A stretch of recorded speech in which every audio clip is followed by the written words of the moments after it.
drugari.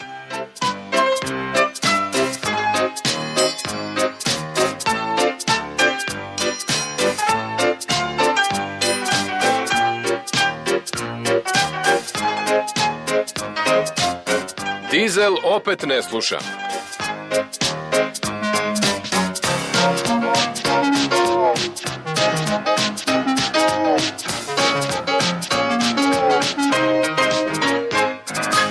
Patak i Persi uživaju u svom poslu u luci.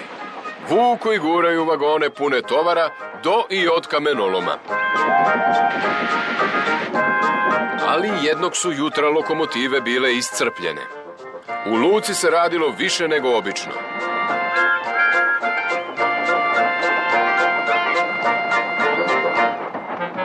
Debeli kontrolor je obećao da će da pronađe još jednu lokomotivu koja će da im pomogne. Ha, bilo je i vreme, rekao je Persi. Toliko me sve boli da jedva mogu točkove da pomeram, složio se Patak. Čekali su da stigne lokomotiva. Kada su je ugledali, bili su šokirani. Dobro jutro, meškoljio se Dizel svojim slatkorečivim glasom. Dve lokomotive dugo nisu radile sa Dizelom. Otkud ti ovde? Jedva je izustio Patak. Poslao me vaš cenjeni debeli gospodin Cilindar Šeširko.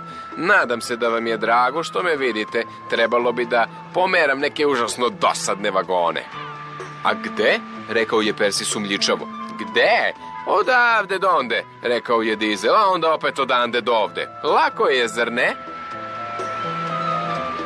Onda je Dizel, da bi razjasnio šta bi trebalo da radi, jako udario nekoliko vagona. Vrištali su vagoni. Grrr, rekao je Dizel. Persi i Patak su bili užasnuti. Uopšte nisu verovali Dizelu. Odbili su da rade i nisu napuštali garažu. Debeli kontrolor je uživao u svom čaju i kolaču kad mu je zazvonio telefon. Imate probleme u dvorištu luke? Dolazim odmah. Dizel je radio sam.